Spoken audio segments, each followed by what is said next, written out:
Today, Rachel Stevens, Crack Your Demons, is going to explain to us why John's revelation is crazy.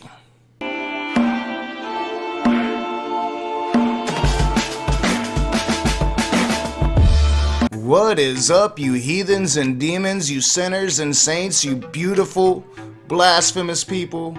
Welcome back to A Raging Atheist. I'm your boy Nakasuchi, and today we're going to be looking at Rachel Stevens again. But first, like always, want to send a shout out to my patrons. You guys are the shit. Every single video that I make goes on Patreon before it goes on YouTube, and you can see that just for $1 a month. I'm also working on lots of behind the scenes, me and my daughter, just for the patrons. That'll probably be for $10 and up tiers. Haven't decided that yet, but coming up with different benefits for different tiers. That'll be rolling out in the next couple weeks. If you'd like to become a patron, link is in the description below. Alright, y'all, so like I said, Rachel Stevens is going to justify John's revelations and any revelations in the Bible basically by admitting that God doesn't know how to use his words. So we're going to get into it, but before she gets into it, she's going to address something like as a side note. I wasn't going to put it in, but then I decided, you know what, I will put it in. So I think it's time, just let's get into it and let's let her get sidetracked at first, and then we'll get into the craziness. Hey fam, it's Rachel. So again, I did not plan to do this, but I am at the USS Midway in San Diego, California right now. It is Veterans Day weekend, where we say thank you to all of our servicemen and women for basically serving our country. And, you know, regardless of satanic international banking cabals and things like that, or, you know, satanic leaders, remember, people did not join the military and sacrifice their time and their lives, you know, for globalism or a satanic agenda. I mean, people really believe in protecting other people, so let's please be kind to those who have served in the military. Alright, so she's saying basically be kind to those that serve in the military because, you know, they're not aware that they're serving Satan and this global Satanist cabal, you know, and I just have to laugh at that shit. I mean, here Rachel Stevens is, this person that talks about this Satan cabal all around the world and how Satan's trying to globalize the world and that's all Satan. And, you know, she's going to actually go and partake in that. Now, she can justify it by saying these servicemen aren't aware of it, but you're sitting on that aircraft carrier that would have been funded by one of these huge defense contractors that would be part of that cabal. So, way to go, Rachel. Way to be a hypocrite.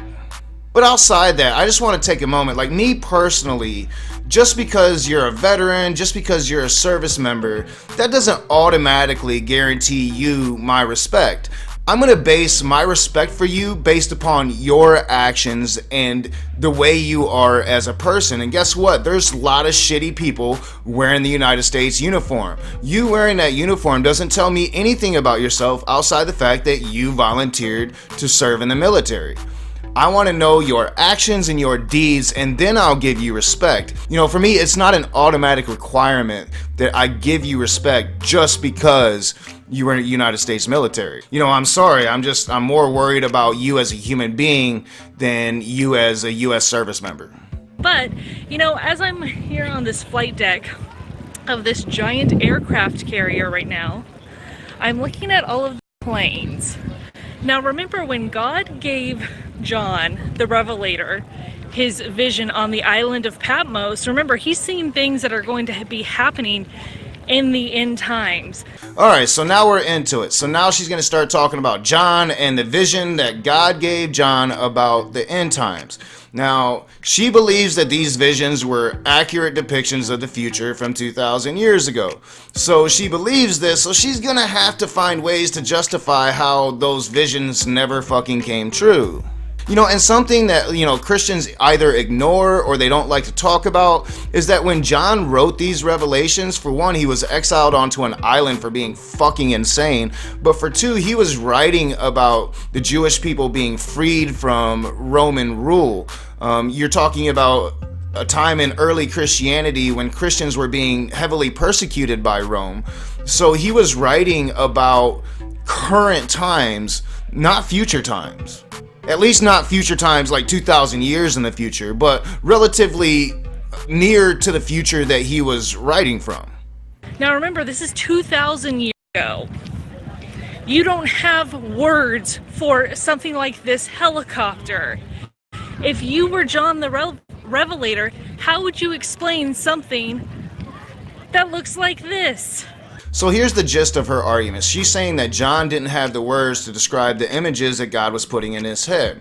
So we'll get to that in a moment, but I've actually used this argument before. I use this argument when it talks about Jesus rising up into heaven in a cloud, and I'm like, that could mean like UFOs and shit. You know, people didn't have words for UFOs, but you know, these people were actually seeing real things, according to the Bible. You know, this wasn't revelation from God. So let's talk about this revelation from God. So you are maintaining that God gave John this revelation, this prophecy of the future, these visions of the future, but you're also claiming that God didn't give John the words to describe them. That doesn't make much sense. So if God is giving him these visions about a future 2,000 years away, well, don't you think that God in his almighty infinite knowledge would know that he needs to speak in a way that those people 2,000 years from now might understand? He's not speaking to an audience according to you of that time, so why wouldn't God use his fucking words?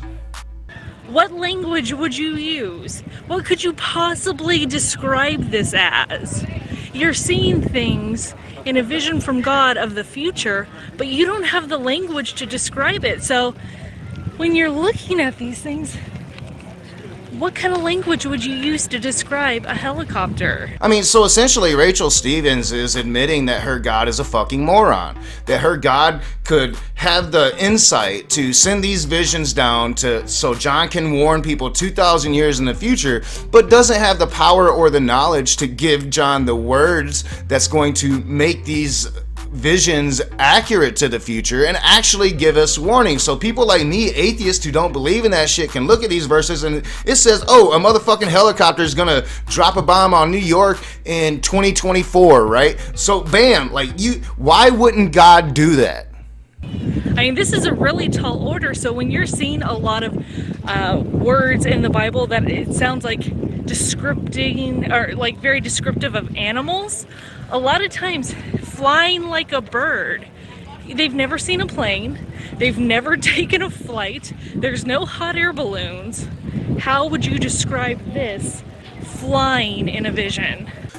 You know, I probably wouldn't describe it as flying like a bird because it's not flying like a bird. A bird flies with wings, you know, and that's not flying with wings. You know, that would be a better analogy, like if you was standing in front of a bunch of fighter jets, but you're talking about a motherfucking helicopter.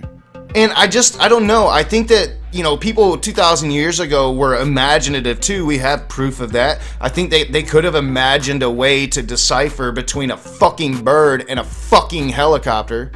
And you know, like why is God warning about this shit 2,000 years ago? Like, why isn't God here warning us now? Like, what the fuck good is ancient writing and cryptic language doing us 2,000 years from now?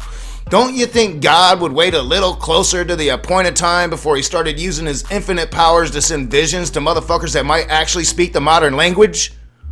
When you are reading through Revelation or through Daniel even, think about the fact that a lot of times these metaphors or descriptors of animals could be easily describing any of this machinery that you see on board this aircraft carrier today.